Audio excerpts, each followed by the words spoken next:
C'est une nouvelle ère d'investissement pour le Bénin. Une vingtaine d'entreprises japonaises est au pays pour explorer les opportunités d'investissement. Cette visite marque un intérêt croissant des investisseurs pour le Bénin. À l'occasion de la session d'ouverture de cette mission, le ministre d'État chargé du plan et du développement, Abdoulaye Biotchane, a mis un accent sur les noyaux des investissements que sont les réformes. Bien sûr, c'est important de le rappeler. Je l'ai dit tout à l'heure à la délégation avec laquelle nous avons eu une réunion au ministère du Plan.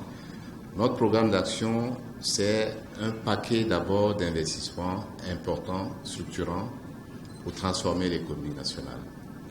Dans des secteurs comme l'énergie, dans des secteurs comme le cadre de vie, les infrastructures routières, aéroportuaires, portuaires. Mais ces investissements importants ne peuvent pas avoir l'effet souhaité, en particulier délivrer les services et les prestations que nos compatriotes attendent s'ils ne sont pas accompagnés de réformes. C'est-à-dire si nous ne changeons pas la manière dont nos entreprises qui fournissent ces services, ces prestations opèrent dans notre pays. Mais aussi, le paquet de réformes, c'est pour changer l'environnement des affaires dans notre pays.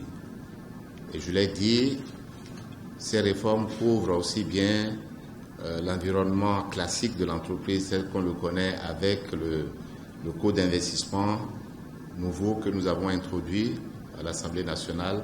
L'ambassadeur extraordinaire et plénipotentiaire du Japon près le Bénin, Kiyofumi Konishi, s'engage pour la réussite de cette mission.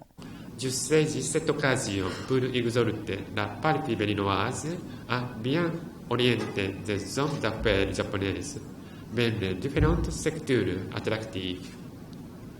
L'ambassade du Japon près le Bénin, par ma voix, s'engage également à accompagner la présente mission pour qu'ils découvrent des opportunités d'investissement au Bénin.